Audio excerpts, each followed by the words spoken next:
ప్రేక్షకులందరికీ నమస్కారం.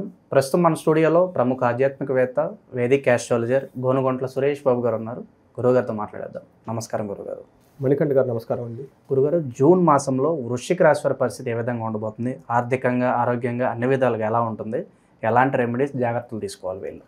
సో వృశ్చిక రాశి వాళ్ళకి జూన్ మంత్ ఎలా ఉండబోయే చెప్పుకునే ముందు ఫస్ట్ మనకి జూన్ మంత్ యొక్క విశిష్టత చూస్తే ఇది మనకి జ్యేష్ఠ మాసంతో స్టార్ట్ అవుతుందండి. జ్యేష్ఠ మాసంలో ఉన్న ఒక అద్భుతమైన రోజు ఒకటి ఉందండి. 3 రకాల పరిహారాలు చేసుకోవచ్చు. ఒకటే రోజు 3 డిఫరెంట్ ప్రాబ్లమ్ని సాల్వ్ చేసుకోవచ్చు. ఎవరి ప్రాబ్లం ఉంటే వాళ్ళు దాన్ని చేసుకోవచ్చు. అదేమంటే మనకి ఏరువాక పౌర్ణమి అంటారు. ఏరువాక పౌర్ణమి కూడా అంటారు. విలేజెస్లో చాలా సంబరంగా చేస్తారు. ఆ రోజున పంట పొలాలు దున్నటం స్టార్ట్ చేస్తారు. మనకి పాట కూడా ఉంది, ఏరువాకో తాటారో చిన్న పాట. ఆ రోజున ఎద్దులకు పూజ చేయటం, తర్వాత మర్రి చెట్టుకి పూజ చేయటము, తర్వాత నవధాన్యాలు తీసుకుని వెళ్ళటము, అలా పంట పొలాలకి దున్నటం స్టార్ట్ చేస్తారు. ఒక బెస్ట్ డే అనమాట విలేజెస్కి. మొత్తం ఎక్కడున్నా కానీ అది త్రూఅవుట్ ఇండియా, త్రూఅవుట్ గ్లోబ్ అని చెప్పుకోవచ్చు. ఎక్కడున్నా కానీ ఆ రోజు చేస్తారు అది. అయితే ఆ పౌర్ణమిని మన జ్యేష్ఠ మాసంలో వచ్చే పౌర్ణమి చాలా చాలా విశిష్టం. అది జ్యేష్ఠ నక్షత్రంలో వస్తుంది. అందులో ఈసారి బుధవారం వచ్చింది. ఇందులో ఏం చేయాలంటేనండి 3 రకాల విశిష్టత ఉంటుంది. ఫస్ట్ ఆ రోజుని కనుక చూసుకుంటే నవంబర్న, జూన్ 11న కనుక మనం చూసుకుంటే ఆ రోజు యొక్క విశిష్టత ఎవరికైతే గనక భార్యాభర్తల మధ్య సరైన అన్యోన్యత లేకుండా ఎడమొహం పెడమొహంగా ఉన్నారు, లేదంటే లవ్ మ్యారేజ్ చేసుకుని, పర్టికులర్గా love marriage related love marriage చేసుకొని పెద్దవాళ్ళని ఎదిరించో ఏదో చేసుకొని మొత్తానికి లవ్ మ్యారేజ్ చేసుకున్న తర్వాత గొడవలు వస్తాయి వీళ్ళ మధ్య. ఒకరికొకరు దూరంగా ఉండటము, తర్వాత చెప్పుకోలేకుండా బాధపడటం, ఇలాంటివి ఎవరిని ఉన్నా, లేదంటే కొంతమంది మా భర్తలు మా మాట వింటలేదండి, మాకు ఏమంటారు జన ఈ ఆకర్షణ కావాలనుకుంటారు కదండి. అన్నిటికీ ఆ రోజు బెస్ట్ సొల్యూషన్ ఉంది. ఏంటంటే ఆ రోజున వట సావిత్రి వ్రతం అని ఉంటుందండి. వటం అంటే మర్రి చెట్టు అండి. ఆ మర్రి చెట్టు కనుక మనం పూజ చేయగలిగితే 7 ప్రదక్షిణాలు 11 ప్రదక్షిణాలు కనుక చేసి అట్లానే నువ్వులు పోగులు తీసుకొని ఆ మర్రి చెట్టు మొదలకి ఒక బట్టలాగా చుట్టేసుకుంటూ వెళ్ళిపోవాలి. పోగులు వేసుకుంటూ వెళ్ళిపోవాలి. అలా 7, 8, 9, 10, 11 పోగులు అంటే వేసుకొని దండం పెట్టేసి వీలైనంత సింపుల్గా లేదంటే గ్రాండ్గా మీ యొక్క అట్లీస్ట్ సింపుల్గా ఒక దీపారాధన కనుక మీరు చేయగలిగితే ఆ చెట్టుకి చేసి తాంబూలం చిన్నపిల్లలు కనుక మీరు కనుక దానం కనుక చేయగలిగితే సుహాసిని పూజ అవుతుంది, ఇటు దానం చేసినట్లు అవుతుంది అన్నమాట. 3 ఆకులు 3 తర్వాత ఒక్కలు పెట్టుకొని 3 అనేది ఇంకా ఇంపార్టెంట్, చాలా ఇంపార్టెంట్. ఆ 3తో కనుక దానం చేసిన ఎంతమందికి అంత కనుక మళ్ళీ చేయగలిగితే ఏమవుతుంది, అది వాళ్ళకు ఒక పవర్ వస్తుందండి. ఎంత పవర్ వస్తుందంటే సాక్షాత్తు సావిత్రి వాళ్ళ భర్త ప్రాణాలను కాపాడుకుంది, యముడికి ఎదురుపోయేసి కాపాడుకుంది. ఆమెకు ఆ శక్తి ఎక్కడి నుంచి వచ్చిందంటే ఈ వట సావిత్రి వ్రతం చేయటం వల్ల, ఆ యొక్క మర్రి చెట్టుకి పూజ చేయటం వల్ల, ఆ రోజున చేయటం వల్ల ఆమెకు ఆ పవర్ వచ్చిందనమాట. అందుకని ఇది సింపుల్ టెక్నిక్. అది తీసేయండి, మనకి ఆ వ్రతము అది స్టోరీ అదంతా తీసేసి, బట్ రెమెడీ ప్రకారంగా మర్రి చెట్టుకి చేయటం చాలా చాలా ఈజీ, చాలా సింపుల్గా 5 మినిట్స్లో మీకు అయిపోతుంది. అది చాలా పవర్ఫుల్ అండి. ఈ అవకాశాన్ని ప్రతి ఒక్కరు వినియోగించుకోవాలి. ఎందుకంటే వృశ్చిక రాశి వాళ్ళకి అభ్యాసం చాలా భయపడేసి డైవర్సులు తీసుకొని అవి తీసుకొని చాలామంది ఇబ్బంది పడిపోయి ఉన్నారండి.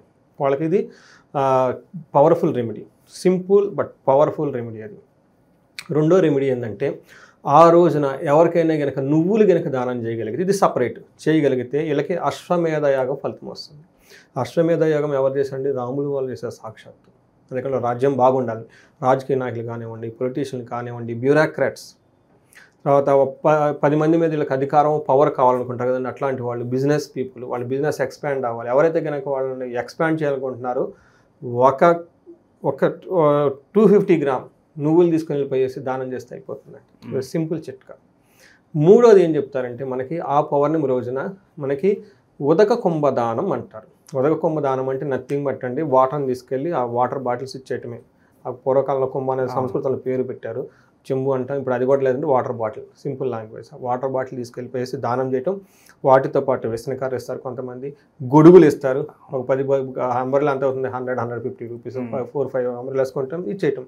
అంబ్రెల్లాలు కొంటాం. గంధం దానం చేయటం, నీళ్ళని దానం చేయటం, గొడుగును దానం చేయటం, చెప్పులు దానం చేయటం. చెప్పులు కనుక తీసుకొని మనకి ఎవరైనా రోడ్డు మీద నడిచి వెళ్ళిపోతుంటే చెప్పులు దానం చేసినా కానీ విపరీతమైన వీళ్ళకి పుణ్యం వస్తుంది. ఇలా 3 రకాలు కనుక పరిహారాలు ఏది ఒక్కటి చేసినా కానీ అత్యంత అద్భుతమైన రిజల్ట్ వాళ్ళకి వస్తుంది. ఈ వీడియో చూస్తున్న వాళ్ళు పర్టికులర్గా వృశ్చిక రాశి వాళ్ళు కంపల్సరీ చేసి తీరాలి. ఎందుకంటే వాళ్ళు చాలా ఇబ్బందులు పడుతున్నారు, బట్ పడబోతూ ఉన్నారు కూడా. ఎందుకంటే గురువు గ్రహం వీళ్ళకి అనుకూలంగా లేదు. జాబ్లో కానివ్వండి, వాళ్ళకి జ్ఞానం కానివ్వండి, పిల్లల ద్వారా కానీ ప్రాబ్లమ్స్ వచ్చి అష్టమంలో గురువు ఉన్నారు కాబట్టి మర్రి చెట్టు కనుక చేస్తే అలా ఇది ఒక బెస్ట్ రెమెడీ అనమాట ఆ ప్రాబ్లమ్స్ అన్ని పోగొట్టుకోవడానికి. ఈ రెమెడీ అందరూ చేస్తారని మనం అనుకుందాం. అట్లానే ఈ వీడియో చూసిన వాళ్ళు వేరే వాళ్ళకి ఫార్వర్డ్ చేయండి. వాళ్ళకి నియర్ బై ఎవరో ఉంటారు, ఈ ఇన్ఫర్మేషన్ వాళ్ళకి పాస్ అవుతుంది.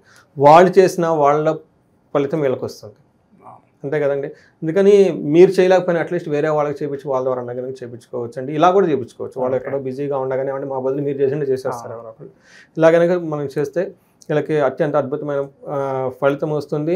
లైఫ్ అంతా హ్యాపీగా ఉంటారు. ఇప్పుడు మనకి ఈ వృశ్చిక రాశి కనుక చూసుకుంటే ఇందులో విశాఖ 4వ పాదము, అనురాధ 1, 2, 3, 4 పాదాలు, జ్యేష్ఠ 1, 2, 3, 4 పాదాలంతా మనకి వృశ్చిక రాశిలో ఉంటారు. ఈ పేరు బలంగా కనుక చూసుకుంటే వీళ్ళకి తో, నా, నీ, ను, నేను, యా, ఈ, యు అన్న పేర్లంతా కూడా మనకి వృశ్చిక రాశిలో ఉంటారండి. మన గ్రహస్థితిని బట్టి కనుక చూసుకుంటే సూర్య సంచారం మిథున రాశిలో వీళ్ళకి జూన్ 15వ తారీఖు నుంచి, బుధ సంచారం మిథున రాశిలో జూన్ 6వ తారీఖు నుంచి, శుక్ర సంచారం వీళ్ళకి మే 31 నుంచి ఆల్మోస్ట్ ఈ మంత్ అంతా 29th వరకు వాళ్ళు అక్కడే ఉన్నారండి. లాస్ట్ 3 నెలల నుంచి 4 నుంచి అక్కడే ఉన్నారు. కుజుడు వచ్చేటప్పుడు సింహరాశిలో ప్రవేశిస్తూ ఉన్నాడండి. వీళ్ళకి 7వ తారీఖు నుంచి, అంటే 6, 7 తారీఖుల్లోనూ 15వ తారీఖులో గ్రహాల యొక్క చలనం ఎక్కువగా ఉందన్నమాట. ఈ యొక్క గ్రహస్థితిని బట్టి కనుక మనం చూసుకుంటే మనకి ఏం చెప్తారంటే ఈ వృశ్చిక రాశి వాళ్ళకి సూక్ష్మంగా కనుక చూస్తుంటే ఎలా ఉంటుందంటే వీళ్ళకి గురువు మారటం వల్ల, గురువు 8th హౌస్లో ఉండటం వల్ల కొంచెం హెల్త్ కాంప్లికేషన్స్ వచ్చే అవకాశం ఎక్కువగా ఉంది. 8th హౌస్లో సూర్యుడు ఉండటం వల్ల పీయడం అంటే శారీరకంగా బాధపడే అవకాశం ఎక్కువగా ఉంది. ప్రొఫెషనల్ రిలేటెడ్ మ్యాటర్స్లో కొంచెం దుఃఖభరితంగా ఉండే అవకాశం ఎక్కువగా ఉంటుంది. తర్వాత విపత్తి, అనుకోకుండా అన్ఎక్స్పెక్టెడ్గా ప్రాబ్లమ్స్ వచ్చే అవకాశం ఎక్కువగా ఉంది. అండ్ ఒక రకంగా కూడా అనుకుంటే వృశ్చిక రాశి వాళ్ళకి కొంచెం ఛాలెంజింగ్గా ఉంది ఈ జూన్ మంత్ అని మనం చెప్పుకోవాలి. ప్లస్ గురువు కూడా అనుకూలంగా లేరు కాబట్టి మనం చెప్పిన ఇందాక ఏరువాక పౌర్ణమి లేకుంటే జ్యేష్ఠ మాసంలో జ్యేష్ఠ పౌర్ణమి రోజు కనుక ఆ 3 రెమెడీస్లో ఏ ఒక్కటి చేసినా కానీ వీళ్ళకి అద్భుతమైన రిలీఫ్ వచ్చేస్తుందండి. ఇక మనకి ఇప్పుడు ప్లానెట్స్, ఏ ప్లానెట్స్ వీళ్ళకి గ్రహస్థితిని బట్టి ఏ ప్లానెట్ ఎలా ఉందో మనం చూస్తే సూర్యుడు వీళ్ళకి 8th హౌస్లో ఉండటం వల్ల మన మహర్షులు సంస్కృతంలో ఏం చెప్తారంటే దుర్దోష శత్రు సంవాదో గమనాగమన గద దుఃఖ వార్తాశ్రుతం చైవ అష్టమస్తే యథారవి అని చెప్తారు. 8th హౌస్లో కనుక రవి ఉండటం ఏమవుతుందంటే దుర్దోష అంటే చెడ్డ పనులు చేయాలన్న ఆలోచన వస్తుందంటే. రెండోది సంవాదో శత్రు సంవాదో, శత్రువుల దగ్గరికి పోయి వీళ్ళే గొడవ పెట్టుకుంటారు. చెడు పనులు చేయాలని వచ్చే ఆలోచన వీళ్ళకే, వీళ్ళంతా పోయి గొడవలు పెట్టుకుంటారు. వృధాగా ఏదో అటు ఇటు తిరుగుతూ ఉంటారు. వాటి వల్ల ఉపయోగం ఏమి ఉండదు. అంటే ఏమంటారు, వృధాగా తిరిగేస్తూ ఉంటారు. అంతేకాకుండా దుఃఖ వార్త శృతం చేయవ, బ్యాడ్ న్యూస్ ఇనే అవకాశం ఎక్కువగా ఉంది. బట్ బేసికల్గా కనుక చూసుకుంటే లాస్ ఆఫ్ మనీ అండ్ ధనం కోల్పోయే అవకాశం ఎక్కువ, భయపడే అవకాశం కూడా ఎక్కువగా ఉంటుంది. ఒక రకం చూసుకుంటే ఈ మంత్ ఎక్కువగా వీళ్ళు ఒక డిసిప్లిన్ ప్రాపర్గా ఉంటే అంతా బాగుంటుంది. వీళ్ళు రాంగ్ ట్రాక్లో వెళ్ళిపోయారంటే అవకాశం ఎక్కువగా ఉంటుంది. మళ్ళీ తిరిగి బ్యాక్ వచ్చేసి వీళ్ళు ఇబ్బంది పడే అవకాశం చాలా ఎక్కువగా ఉంది. మనకి 10th హౌస్లో కుజుడు ఉండటం వల్ల ఏమవుతుందంటే ఇది కూడా వీళ్ళకి కొంచెం మిక్స్డ్గా ఉండే రిజల్ట్ అని మనం చెప్పుకోవాలి. నిత్య క్లేశ, సదా వ్యాధి, సదా భోజన దుర్బలం, టయానికి భోజనం చేయరు, ఏదో ఒక అనారోగ్యంతో బాధపడుతూ ఉంటారు, ఎప్పుడు ఏదో ఒక కష్టంతో పడుతూ ఉంటారు. సదా సంచార ఉద్యోగం, అనవసరంగా వృధాగా తిరుగుతూ ఉంటారు. అప్పటిదాకా హ్యాపీగా ఉన్న ఉద్యోగం కాస్త ఆ ఉద్యోగంలో ఒడిదుడుకులు ఎక్కువ వచ్చేసి ఇటు అటు తిరిగేస్తూ ఉండే టైప్ ఉద్యోగం వెళ్ళి వస్తుందన్నమాట. అంతేకాకుండా భార్యాభర్తల మధ్య ఏదైనా ఉంటే గొడవలు అయ్యే అవకాశం ఎక్కువగా ఉంటుంది. ధనం కోల్పోతారు, భయపడే అవకాశం కూడా ఎక్కువగా ఉంటుంది. అంటే ఒక రకంగా సూర్యుడు బాగలేదు వీళ్ళకి, కుజుడు కూడా బాగలేదు. అయితే వీళ్ళకి 6వ ఇంట్లో శుక్రుడు ఉండటం వల్ల శుక్రుడు కూడా బాగలేరు. అంటే ఏ గ్రహం కూడా వీళ్ళకి అనుకూలంగా లేరు. విరోధచ్చ శత్రు ప్రీడాంచ జ్ఞాతీనాంచ విరోధతః ఆయాసో దార పుత్రై ద్వేష్టే షష్ఠే భృగునందనే అని మనకి సంస్కృతంలో చెప్తారు. ఏం చెప్తారంటే 6వ స్థానంలో ఉంటే విరోధం అవుతుందంట, శత్రు పీడలు ఉంటారంట, బంధువులతో వైరము, కుటుంబముల వివాదము, వృధాగా ప్రయాణాలు చేసేస్తూ ఉంటారు అని చెప్పేసి ఉంటుంది. అయితే ఒక విషయంలో వీళ్ళకి బాగుంటుంది, లవ్, రొమాన్స్, ప్లేజర్ ఈ విషయంలో మాత్రం వీళ్ళకి బాగుందని మనం చెప్పుకోవాలి. ఒక రకంగా చూసుకుంటే ఉన్న గ్రహస్థితిని బట్టి చూస్తే వృశ్చిక రాశి వాళ్ళు కొంచెం ఛాలెంజింగ్గా ఉండాలి. ఈ మంత్ అట్లీస్ట్ మనకి జూన్ మంత్ కొంచెం జాగ్రత్తగా ఉండాలి. పెద్ద పెద్ద డెసిషన్లు తీసుకోకుండా ఇమీడియట్గా రిజైన్ చేసేస్తానని ఇట్లాంటి డెసిషన్లు తీసుకోకుండా, నాకు అసలు మా వైఫ్ నచ్చలేదని ఇట్లాంటి డెసిషన్లు తీసుకోకుండా ఏదైనా జరిగినా కానీ ఇంట్లో కానీ బయట కానీ చూసి చూడట్లు ఏమంటారు కొంచెం లైట్గా తీసుకొని పేషెన్సీగా ఉండి మూవ్ ఆన్ అవుతూ ఉండాలి. టైం స్పెండ్ చేస్తే స్టార్ట్ మళ్ళీ పోతే ఈ టైంలో వీళ్ళు స్పిరిచువల్గా ఆధ్యాత్మికంగా ఉండగలిగితే చాలా చక్కగా ఉంటుంది. గురుగారు, ఈ రాశిలో ఏ నక్షత్రాల వాళ్ళు ఉంటారు, స్పెసిఫిక్గా వాళ్ళకి ఎలా ఉండబోతుంది? నక్షత్రం ప్రకారం చూసుకుంటే విశాఖ నక్షత్రం వాళ్ళకి అనురాధ జ్యేష్ఠ 3 నక్షత్రం వాళ్ళకి సూర్యుడు అనుకూలంగా లేకపోవటం వల్ల దరిద్రము, ఫైనాన్షియల్గా క్రైసిస్ ఉంటుంది ముగ్గురికి. తర్వాత వీళ్ళకి శుక్రుడు 6వ ఇంట్లో ఉండటం వల్ల రోగం వచ్చే అవకాశం ఎక్కువగా ఉంది ఈ 3 రాశుల వాళ్ళకి. అంటే వీళ్ళకి ఫైనాన్షియల్ క్రైసిస్ ఉంటుంది, హెల్త్ కూడా ప్రాబ్లమ్ క్రియేట్ చేస్తుంది. అయితే వీళ్ళకి అతిగా భయపడుతారు, కుజుడు వాళ్ళ 7వ ఇంట్లో 8వ ఇంట్లో ఉండటం వల్ల అతిగా భయపడే అవకాశం వీళ్ళకి ఎక్కువగా ఉంటుంది. అంటే ఒక రకం చూడాలంటే ఫైనాన్షియల్ క్రైసిస్, హెల్త్ ప్రాబ్లము, అతిగా భయపడే సిచ్యువేషన్స్ అంతా వీళ్ళ చుట్టూ ఉంటుంది. అయితే ఇలా ఒక బ్యూటీ ఏంటంటే వీళ్ళకి బుధుడు చాలా యోగ్యతను ఇస్తున్నాడండి. రాజ్యపు లాభము, పరవాసము, ఫారిన్ వెళ్ళాలనుకున్న వాళ్ళకి అనుకూలంగా ఉంటుంది. ఎవరైనా కనుక ఉన్నతమైన పదవులు ప్రమోషన్గా ఎక్స్పెక్ట్ చేస్తే ఈ టైంలో వీళ్ళకి వచ్చే అవకాశం ఎక్కువగా ఉంది. అంటే ఇది ఒక హ్యాపీనెస్, బుధుడు వీళ్ళకి బాగా యోగ్యతను ఇస్తున్నాడు. మిగతా ఏ గ్రహములు సరిగా లేదు కాబట్టి కొంచెం జాగ్రత్తగా ఉండాలి. విశాఖ నక్షత్రం వాళ్ళకి గాయాలయ్యే అవకాశం ఎక్కువగా ఉంది. అనురాధ నక్షత్రం వాళ్ళకి కార్యహాని, గాయాలు 2 అయ్యే అవకాశం ఎక్కువగా ఉంది. జ్యేష్ఠ నక్షత్రం వాళ్ళకి అగైన్ శరీరానికి గాయాలయ్యే అవకాశం ఎక్కువగా ఉంది. సో ఇది కొంచెం జాగ్రత్తగా ఉండి చక్కగా రెమెడీ చేస్తే ఈ రాశి వాళ్ళకి బాగుంటుందండి. ఓకే గురుగారు, ఇంకా మెరుగైన ఫలితాలు పొందడానికి ఎలాంటి పరిహారాలు చేసుకోవడం ద్వారా వీళ్ళకి మంచి ఫలితాలు ఉంటాయి అంటారు? వీళ్ళకి గురువు మారటం వల్ల అంత అనుకూలంగా లేరు కాబట్టి అండి ఈ రాశి వాళ్ళు ప్రతి ఒక్కళ్ళు దక్షిణామూర్తి స్తోత్రాన్ని, దక్షిణామూర్తి ఆలయాన్ని గురువారము శనగలు దానం చేయటము, తర్వాత శనగలతో మాల చేస్తారండి.